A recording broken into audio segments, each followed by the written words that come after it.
from the Apocalyst review of Trolls World Tour. As they always say, don't forget to like and subscribe. This movie was first released in March of 2020 and was directed by Walt Dorn. He was the voice of Rumpelstiltskin in Shrek Forever After and was a director/writer for many episodes of SpongeBob SquarePants. This movie is in the musical animation genre and is the sequel to the 2016 movie aptly titled Trolls. The original Trolls dolls were created in the late 1950s. At one point in the 1990s, they were fairly popular. Not perhaps Teenage Mutant Ninja Turtles popular, but Trolls toys are definitely something that you'd see for sale in stores. Kids in my class back then had them and thought they were cool because you could manipulate their hair in all sorts of hairdos that would more or less stay in place after styling it on these dolls. And no, I won't call them action figures. That's a term reserved for toys that are extremely cool and sculpted with detail. There were even smaller ones you could put on the end of a pencil or pen you'd see people using. I never got into it personally, but I do recognize them, and they are a part of our culture and our country's history at this point. And now they're back again. They're everywhere, though maybe not quite to the extent that they were back in the 1990s. But they are even on boxes of Trix and other General Mills cereals. Yeah, Trix. You know you're back in business when you make it there with a Trix are for kids rabbit. I saw them in the store as I stalked about during the Apocalypse, jumping from shadow to shadow, hunting for the next item on my grocery list, feeling like a ninja in my coronavirus prevention mask. And if you don't feel like a ninja in your COVID-19 quarantine mask, then you're doing it wrong. Anyways, I was tiptoeing about trying to avoid everyone anything less than the 6 feet of required social distancing, seeing the fear in the other shoppers' eyes when they glanced my way, not knowing if it was me in my ninja mask or the coronavirus they feared. When I saw it for the first time with my own eyes, I saw a box of Trix adorned with Trolls advertising. Check out the toy aisles. The fruity, malleable-haired beasts are once again for sale. This is real. They did it. They freaking did it. Kids everywhere can rejoice. The hit Trolls like a second coming of the 90s are back, baby. Woohoo! First of all, this movie is not what I thought it was going to be and has some unexpected and interesting takeaways, mostly ones that adults will likely not enjoy. I think if you're a kid watching this, you will only see the cartoon as fun-loving, animated trolls in action that are trying to once again save the world. But as an adult, there are some pretty big questions it's trying to ask that it addresses rather poorly. We will get into this as we unravel the story shortly.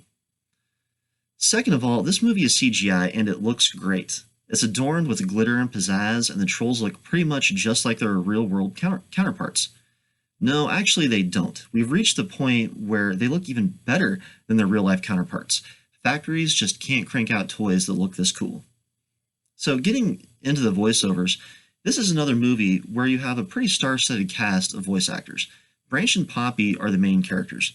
Branch is voiced by Justin Timberlake, who some people call JT, and is known for his role as a vocalist in the boy band NSYNC, as well as many solo music successes and an acting career where he has appeared in movies such as Bad Teacher and Friends with Benefits. And Poppy, the queen of the Trolls pop music tribe, is voiced by Anna Kendrick, who is known for roles she's played in other movies such as Pitch Perfect, Into the Woods, and Drinking Buddies. Kelly Clarkson lends her voice to one of the characters too. Ozzy Osbourne even plays a role voicing the character Thrash. He might as well have been playing the role of himself because the character reminds me a lot of his real-life counterpart. There are plenty of others, but those are some of the main ones that really stick out to me. So, this is where I'm going to get into spoilers, so spoiler alert, you've been warned. The underlying story in this movie is that the queen of the hard rock trolls wants to unite the entire troll planet under her rule. Once all troll nations are forcefully united under her domination, she will have created the Hard Rock Reich with the slogan One Nation Under Rock and Key. Nobody wants this, especially the trolls that will be brutally oppressed via harsh music discrimination. Trolls from this music-centric planet tell me, figuratively speaking, that it's the worst kind of oppression, but someone in our world, which is rife with human privilege, would never understand. There was a part near the beginning of the movie where all the trolls break out a Trolls-themed remix of Girls Just Want to Have Fun. A super sparkly silver troll with a fairly masculine voice says he's about to have a baby. He doesn't look pregnant, but that's okay. Not all girls have girly voices, and there are times pregnant girls don't look pregnant, and even times girls who aren't pregnant look like they are. Stranger things have happened, so okay, cool. Then a super sparkly egg shoots out of its malleable troll hair, hatches mid-air, and a super sparkly silver baby troll emerges and immediately begins singing and dancing. This newborn baby troll then shortly after says, "Thank this silver-haired daddy of mine for bringing me into this world." Now, I know that these are trolls, but this all seemed a little strange to me. I mean, I'm not really sure what the point of it was. You then see Branch talking to himself about trying to tell Poppy his feelings for her. He chokes, but before he can summon the courage to do it. Branch wanting to tell Poppy he likes her, but not being able to do it, is a theme that reoccurs throughout the whole movie. Will he ever get the courage to tell her? What will her reaction be if so? We will soon find out. Shortly after this, Queen Poppy gets an invitation to the Queen of Rock's One Nation Under Rock World Tour, where you have to BYOS, or bring your own string. Her dad then has a stunning revelation. They are not alone in this world, referring to there being other kinds of trolls out there that they are not familiar with. Poppy is excited, saying the more trolls the merrier, but her dad then attempts to ruin her excitement by telling her that she doesn't understand. They aren't like them. You see, Poppy's trolls are pop trolls, and other trolls have music that sucks, according to him, and they sing and dance different, which also sucks. He tells a story of 6 legendary strings that each contain the essence of a music genre: techno, funk, classical, country, rock, and pop, which is, of course, the troll tribe that Branch and Poppy are from, plus every kind of music in between. So there was something for everyone. But then intolerance crept in, and trolls started to think their music was superior to every other tribe's. Oh, scheist, it's getting crazy. I can just hear the smack talking now. My music is better than yours, you dumb troll jerk. Oh man, it was getting serious. Poppy's dad explains that the only thing that they can do is run and hide from the other trolls, who are scary and dangerous because they are different. The movie seems to hint that he is obviously controlled by fear, which makes him closed-minded at best and xenophobic at worst, while Poppy, on the other hand, is very optimistic and open-minded and says they are all trolls, so they are all the same and differences don't matter, and that there should be universal health care for all, figuratively speaking. So optimistic, in fact, that she literally throws all caution to the wind and refuses to even think of any unfortunate contingencies associated with interacting with these other tribes. She literally destroys several attempts Branch makes to just make sure they are ready in a worst-case scenario, including tossing a manual overboard that he was using to attempt to learn the controls in a balloon they took off in without knowing how to fly it. The movie really goes out of its way to show how extreme she is.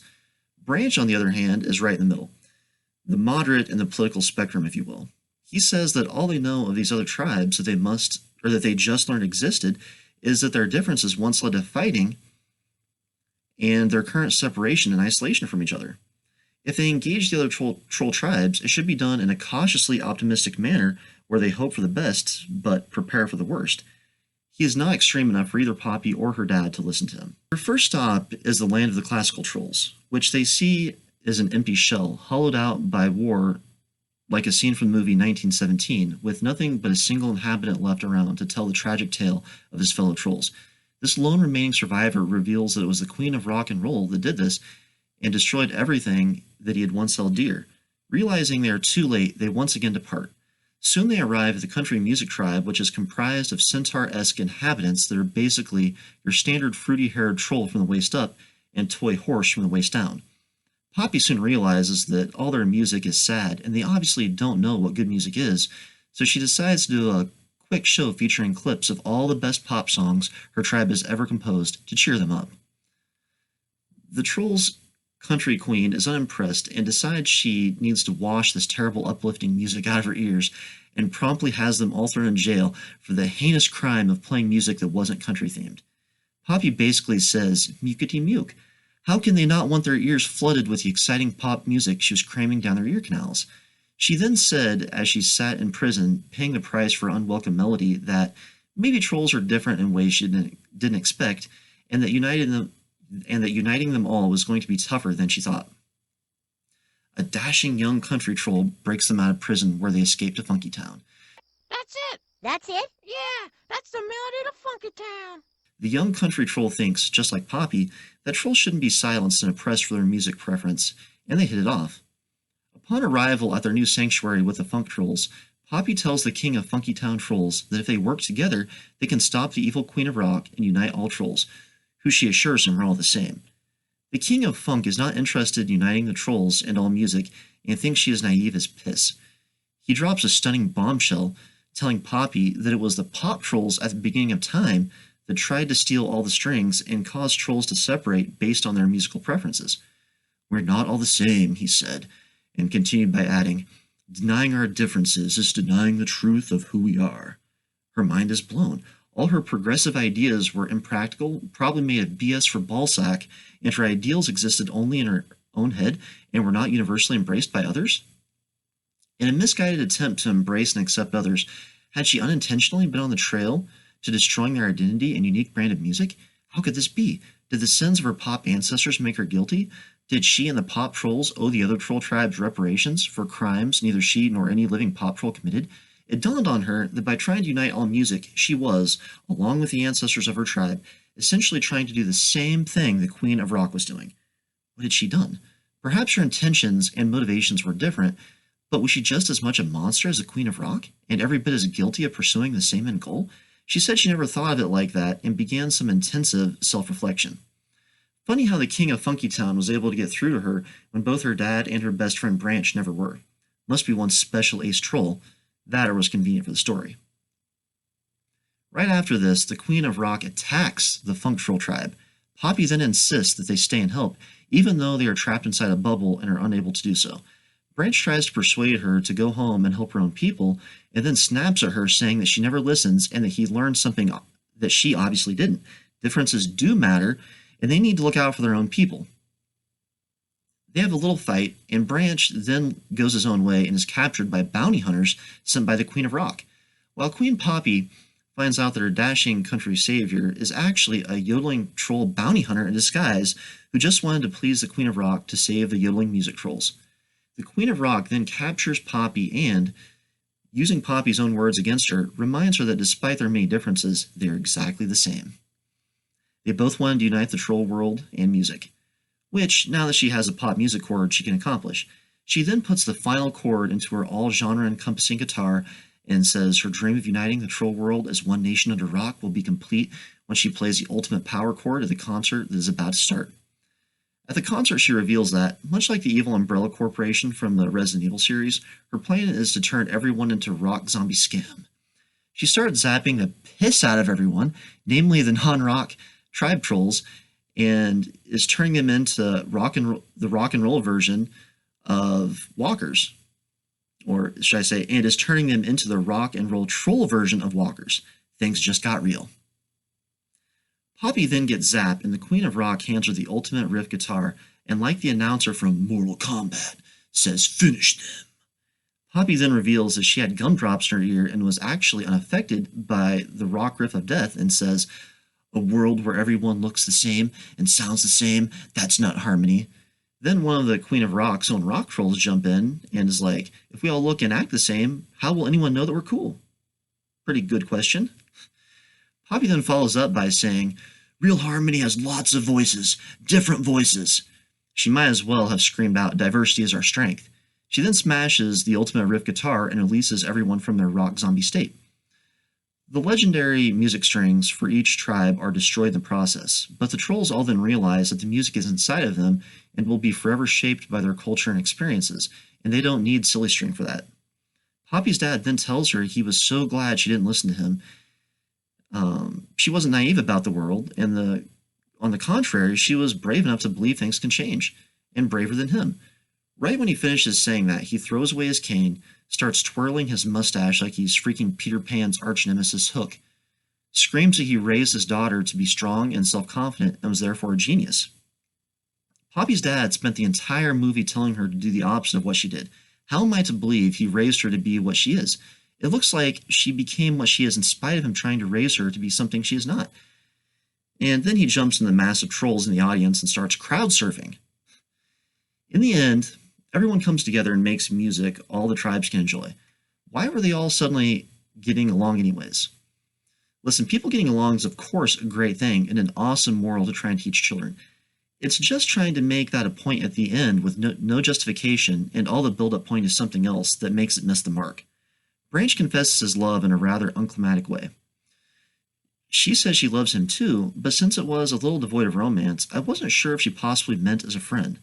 Not everyone has to be, Or not everything has to be a Disney-style happy ever after, but couldn't they have put a little more emotion into it? She says that their ancestors thought the troll tribes, with their different music, were too different to get along, but they were wrong. Very, very wrong. You have to be able to listen to their voices, even when they don't agree with you. That makes us stronger, more creative, and more inspired. Yeah, right. So says the girl whose kingdom was destroyed for being a different tribe, had a citizen of her own tribe believed to be with his own troll kind, which was more important to him than the relationship she'd had with his pop trolls ever since he hatched.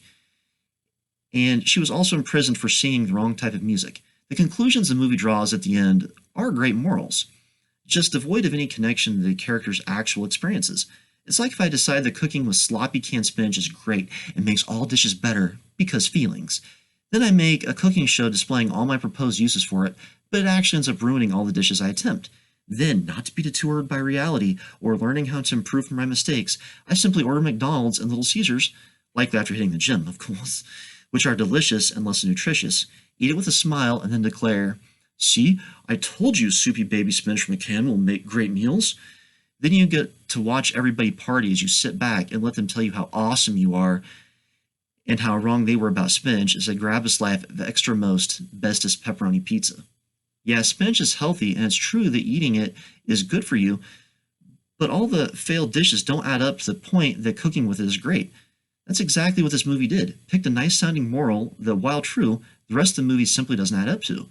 Yes, the moral they cram down your unsuspecting throat is a good one, but it's like someone trying to force raw, sopping wet spinach straight from a can through your parched lips and down your throat when you aren't ready for it, all while you're being told that it's healthy. It may be true, but the presentation could be better, and it's going to choke your ace. They might as well have said at the end, while the credits roll, "You're going to eat it and you're going to like it, you little troll-loving idiot. You want trolls? We'll give you trolls." This movie was what you might describe as outrageous, flamboyant, and colorful. The colors and look are something I think kids would enjoy. Musicals, though, are really hit or miss for me. If done right, they can really be enjoyable. But if not, then they can be really tough to sit through. Kind of like being stuck at a concert with bands playing that you're not a fan of. You're not going to enjoy it, and you'll find yourself feeling as though you have better things to do, like doing the dishes or slopping your great-grandparents' starving pigs. I've got to be honest, this movie made me want to gather kitchen scraps and pay the pigs a visit while dreaming of the delicious bacon they were, for better or for worse, to become. It would have been a lot more enjoyable. And by the way, as we learned from the movie Snatch, never trust a man with a pig farm. There were a lot of well-orchestrated music pieces interwoven into the movie from time to time that were all based on real-world pop music, and the song at the end was pretty good. Again, I think this is a component that many kids could enjoy, and quite frankly, one that I enjoyed some myself. It also really hits on a lot of modern themes of inclusion and identity politics. It doesn't really give clear answers to all these issues it raises. It rather gives one the chance to see these topics from a non-biased perspective on the outside looking in. I actually thought that through the majority of the movie, this made its underlying theme a little deeper and was implemented in a lot better way than I would have guessed. Especially considering I didn't expect that to be part of the movie at all. The final message, on the other hand, which I must mention again, had a good moral to it, but was poorly implemented and seemingly tied little to the rest of the movie. It seemed like the movie was written around telling a story, but they forgot there was a moral they were supposed to be working towards, and then they realized they were out of time and said F for fudge it and threw in a token moral anyways.